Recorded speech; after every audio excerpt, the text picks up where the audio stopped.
Thanks to Liquorland for sponsoring this episode of Willow Talk. Score more this summer with Liquorland, and of course, choose to drink wise. Hello and welcome to Willow Talk. Adam Peacock alongside the two people of the series, Alyssa Healy for her TV work and Mitch Starc for his cricket work. How are you? Hi. Yeah, hi. Hi. Congratulations. Thanks. Lovely moment. Huge. Both of your opinions on what eventuated here. It's interesting last day, but 4-1, that's dominant. It's been a lot jammed into 6 or 7 weeks of cricket, even right down to the last few runs there. I didn't like the fact I had spikes on and nearly had pads on. But we've kept everyone entertained. It's been a fantastic couple of months of cricket, hugely successful for our group. Travis been phenomenal. I think Alex has had a little bit of praise, but probably gone quite unnoticed with how good he's been behind the stumps. Obviously, we've seen his 100 in Adelaide, but up to the stumps to Scotty and Ness for a lot of balls. Probably doesn't get the praise he should. And then as a group, Uzi obviously finishing up this week to go out 4-1. We get to sing the song again. We've got the trophy. Tick, tick, tick. How good? 4-1 is obviously, it looks like it was all Australians the whole way along. Were there times throughout the series where you caught, like, is this a moment, or were you guys just too good at these patches? Probably not but they certainly fought hard. I think it was a lot made in that first test match and how they brought this pace battery, and they were all over us in one innings, and then that dropped away. So yeah, I think the Perth test match was a big one to get the chocolates there and get us into the series, probably where they thought they might have been in the game for most of it. Brisbane could have gone either way with the pink ball, managed to grind out and get to that night session and do the work there. Adelaide, Trav and Alex with the bat. Melbourne was a bit of a lottery with the wicket, and then here was probably the most even wicket, I'd say. And if they fixed the foot holes, I think it would have been a great test wicket. So yeah, it certainly went down to the wire through most of it. I don't think there were any periods of but certainly gave us a good contest, and maybe there's something said for some experience in and not just talking about an age bracket. Oh yeah. So how much did that give you a prod? I know you at this stage of your career. I'm just seeing if he's got the receipts still. Oh yeah. Oh, I've got plenty of receipts. Don't worry. So when did you start collecting receipts, and whom were the receipts that you most gladly accepted from? Look, I don't see a lot of it because I'm not on a lot of social media. I get sent a lot of things, or there's talk in the change room about who said what. I think there's a lot made of Steve O'Keefe picking England to win 2-3. I think we're the worst Australian team assembled in 25 years. Stuart Broad? No, someone else in England 25 said that. years? Stuart said 15 years, but someone else said 25. Yeah. I've got them written down on my phone, so I've got plenty of receipts, and they might come out later on, but we'll see. But how you prepared, and you've obviously seen it day by day, about how you went about the process of make sure that you could, cash those receipts. It's one thing to keep receipts, but it's another thing to do something about it. Inside intel here, haven't we? And you've given yourself every single opportunity to be able to do something. Yeah, I wanted the series bad, so I wasn't going to leave any stone unturned there, and I think that's true for most of the guys in the room. It's a big series. There was a lot made outside of both groups. Certainly a lot made. Dear me. But this is why we do it, right? Yeah. We get the trophy. We get to sit back and reflect a little bit. Recognise Uzi's great career, and then as a group as well, we've been together for a long time. So whilst we've got a little while between test matches, a few guys I think are getting on a whiteboard tour, but we'll have a chance tonight just to reflect with the group and the families of what the last couple of months has brought. You've been hooked. Up in us, so you got to go out. So yeah. Maybe you first beer for a while. So congratulations. Got some whiskey in there. Cheers, Gusta. Well done. Let that noise happen. We're out inside the middle of the SCG right here for our listeners, and there's like a big pen that we're in, and they brought the fans out onto the playing surface, which is unreal, and Mitch is going to talk to other people and sign some autographs, but it's pretty cool. Player of the series. I mentioned it there, you've seen the day-by-day that he's put in, and to get the reward at this stage of his career, wow, that's something to remember forever. Yeah, it's awesome, and there was a bit of conjecture on whether it was going to be again Travis, Alex, there's lots to talk, but every stage it was always an Australian player, and I think that's probably what he'd be most proud of, is the fact that, when it came to those clutch moments, those opportunities for a player to stand up, it was an Aussie. Yeah. Personally, I'm biased in this, but yeah, it's awesome that he's got that medal. He's well deserving of it. But the whole Australian team been outstanding all summer, I think. Yeah, and 4-1, it got dicey at the moment. Hads, come in, you've just got off Triple M. You've got to rush off to Big Bash duties. You're the busiest man in Australian cricket media at the moment. But 4-1 exemplifies the difference between the two sides, in your opinion? Yeah, I think so. I think during the series, we've seen some moments with England that, yes, they can be competitive, but they've got to go away and look at, is this style going to beat the best teams? And that's what this Australian team I thought they were outstanding through the summer. They won all the big moments. But also, this is what it's about here right now. It means so much as an Ashes campaign to everyone in Australia.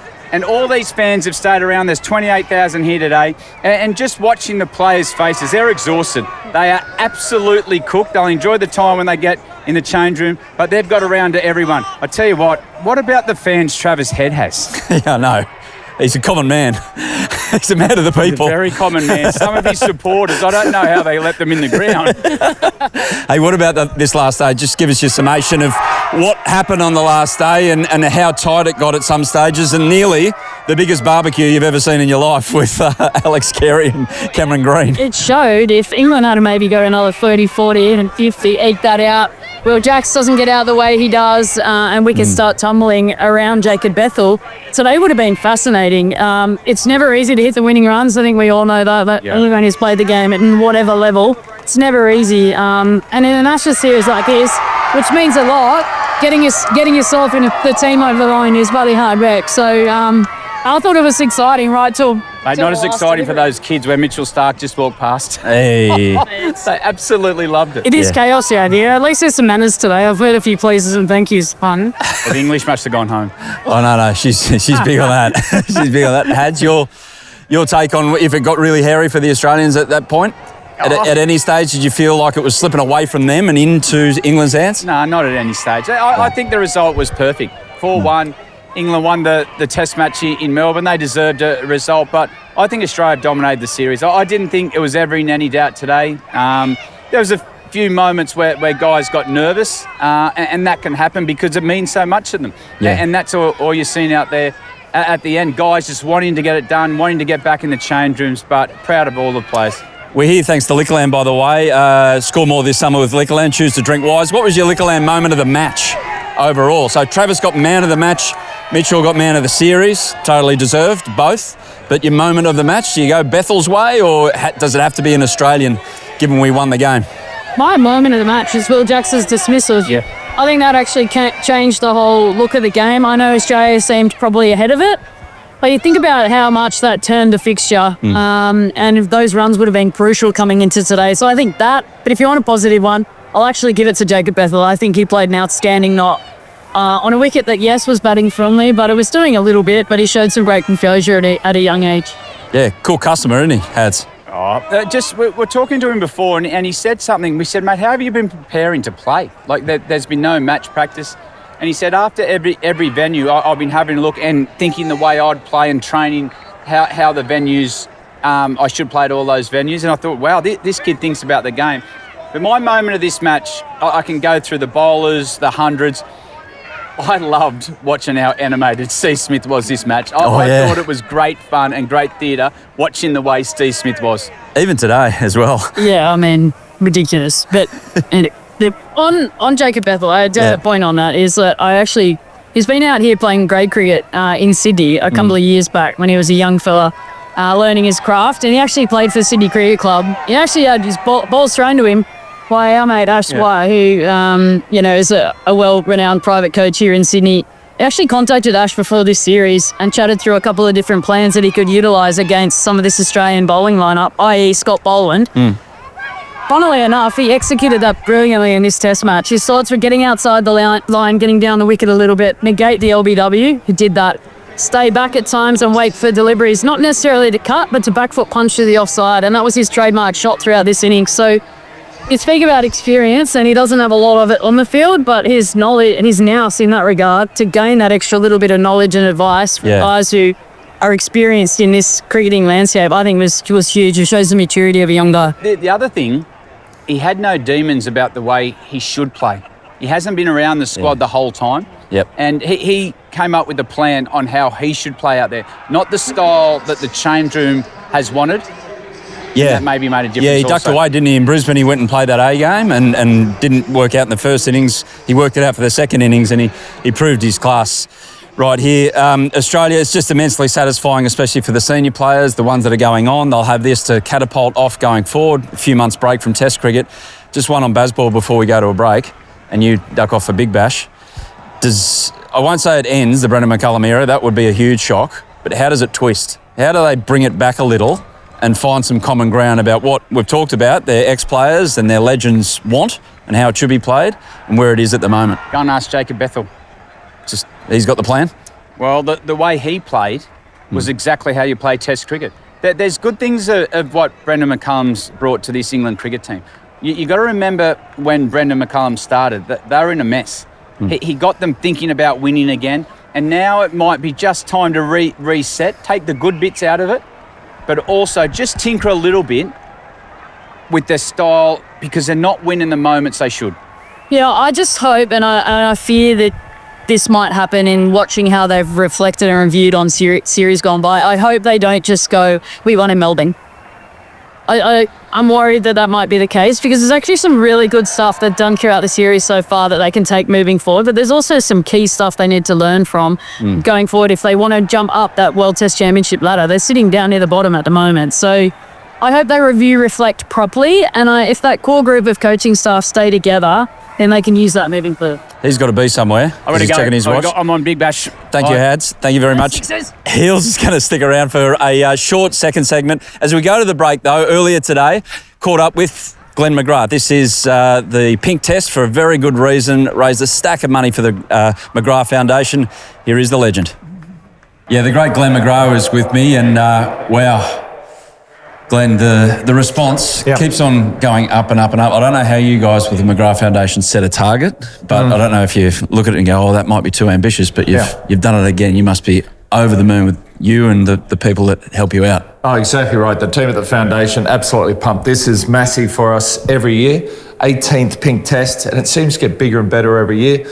Yeah, it was quite a massive goal. 480,000 virtual pink seats, which means 8,000 Australian families have the support of McGrath Cancer Care Nurse in the next 12 months. Yeah, it's been our best ever. Yeah. Just the way the Australian public gets behind it and supports us, the cricket community. Everyone here in the commentary box has been absolutely brilliant. So, yeah, very, very happy. And it spins into what you want to, you plan for what you want to do with the funds raised, and then that gets put into action almost straight away because you're pretty good at it now after 18 years, I'd imagine. Yeah, exactly right. The foundation, what we do is, raise funds to put cancer care nurses out in the community. Yeah. And we do it really, really well. We've got an amazing team there. So we're very focused on what we want to achieve. And I know firsthand of having a cancer care nurse, the positive difference that makes in your life. And I've spoken to so many people around the country and they share their story of their cancer battle, and then they say, and we've had one of your McGrath nurses and we don't know what we would have done without that. So hearing those stories inspires me to keep going, but also to know what we're doing is making a massive difference. But there's still so many people out there that don't have that support. Yeah. 1 in 2 people in their lifetime will be diagnosed with some form of cancer.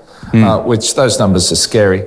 And we've got 343 McGrath Cancer Care Nurses out there at the moment, but we're doing a needs assessment. It's going to look like we're going to need probably 1,000 plus. Oh, wow. So the need is real, it's there, and then it's about that longevity, sustainability, and things like the Pink Test and the support of the Australian public are absolutely vital, and it's been amazing. Yeah, and I imagine so many people come up to you face to face here these 5 days and have a personal story. One for you right here is your virtual seats, which are just such a good initiative because I used to come to the cricket all the time with my dad. He's since gone, but we can still in some way come to the cricket and benefit, and so many people are doing it. I saw Gilly bought a whole bay, I think, for his whole family and things like that. It's just awesome. No, exactly, and it's about having the right people around you. We've got an amazing team at the foundation. One of our guys came up with the concept of the virtual pink seat. I like to take a little bit of credit for it. We're all part of the team.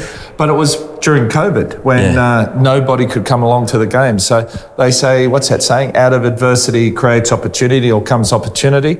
And it's been a game changer for us. But on top of the virtual pink seats here, it's also the awareness of what we do. We have a lot of our nurses come along with the families and patients that they're supporting, and they share their stories. And I guess people can really relate to those as well. And it's about early detection, so about people getting to know themselves well, and when something's not normal or something's different, doing something about it. But if they do get a cancer diagnosis, they know that all they have to do is jump on McGrath Foundation website, type in, go to find a nurse, type in their postcode or the place where they live, and it gives you a list of nurses nearby. And all you have to do is ring them. They're self-referable and totally free service. So it's about awareness of what we do. Awareness about early detection is what saves lives, but also raising money. So this pink test is incredibly vital to us. Awesome. And in the episode notes of today's episode of Willow Talk, we've got the link to get involved, and it's not too late to get involved and help out the McGrath Foundation. Last one, Glenn, on the series as a whole, your 5-0 didn't quite come off. Yeah. I reckon we're one lawn mow on that Melbourne pitch away from a 5-0. But, I mean, how do you assess what we've seen from both Australia and England? Yeah, no, it's been an incredible series. Always is an Ashes series. It's amazing that when England come here, they really struggle, and they've struggled for so many previous Ashes series. To finally get a win down in Melbourne was massive for them. But, you know, why? They're a quality team. So it can't be a skill thing. There's the ability of the players. It's got to be a mental thing. Being a cricketer, you've got to be adaptable when you come to Australia, and I try to be adaptable as well. I started at 5-0. I then went to 4-1. So, you've got to be adaptable and play the conditions, don't you? And I think that's what Australia's done well. England have struggled with that. But, Jacob Bethel getting 100 here, that's been one positive for the English team when they go home. Absolutely, mate. Really appreciate your time. Well done on McGrath Foundation this week. And, support if you can on Willow Talk. Off to a quick break. Back in a sec with Secret Cricket Club. Just a huge thank you to you guys and all the listeners out there. A huge thank you. We can't do what we do without that support, so thank you. You want to throw the break? No, I'll let you do that, mate. I don't want to take your job away. Yeah, thanks. I need it. Off to a break. Welcome back to Willow Talk. All thanks to Liquorland. Score more this summer with Liquorland. Choose to drink wise. There's a massive game of cricket going on at the Randwick end. I don't even know what you're talking now. We're in the pen. Everyone's moved away, but everyone's moved towards the members' pavilion. They've been told to move off the field, but they've gone to where the Australians are celebrating. They're moving off. Quick word about Usman Khawaja. It was the stage was there. It was beautiful for him. He got to bat. There's a bit left in the game to hit the winning runs. Just didn't work out for him. But tell you what, I rated highly the English coming over and doing the Guard of Honour. That was nice. Yeah, that was really cool. And I mean, think about how many great players have retired in Sydney over the years as well.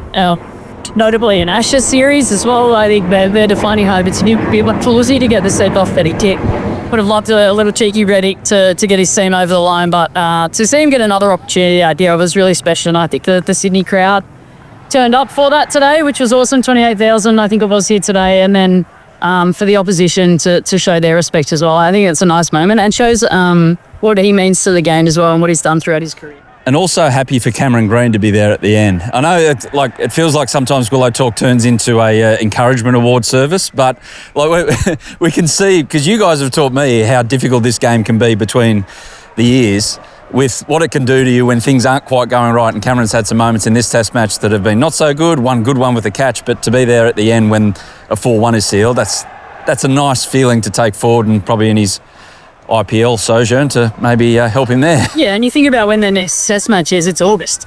Yeah. So, I mean, he's coming off the back of a not out for Australia. There's going to be discussions again about who's in the team leading into that series, but he's done his job. I also love that Alex Carey was out there as well.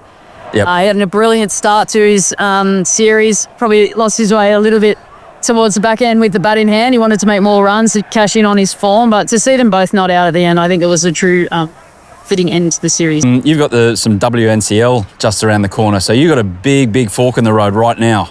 Do you go and celebrate, or do you go and train and then celebrate?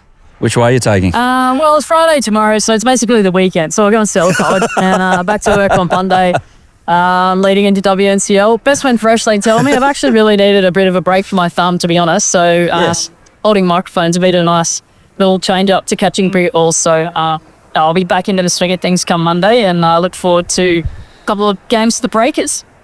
Looking forward to seeing how you go. We'll see you next week. We'll convene in the studio. Never before have I looked forward to that air conditioning in the studio than right now, because it is sweat central out here at the SCG. We are done for Willow Talk around the place. Thanks for all your feedback as well over the summer. Heels, thank you for your regular appearances as opposed to the irregular appearances of Brad Haddin. The guest appearance of Brad Haddin today was a nice different touch. I'm sick of hearing my own verse after the last week, so it's great for him to appear. Yeah, thanks again, everyone. Willow Talk, thanks to Liquorland. Choose to drink wise this summer, of course, and choose Liquorland if you are going to have a sip, which I think is going to take place in the Members Pavilion right behind us. That's us from the SCG. Australia. Yeah, thanks for watching the Willow Talk podcast on YouTube. Don't forget to hit the subscribe button so you don't have to miss an episode wherever you are. And while you're at it, check out these videos up here. They're mostly good.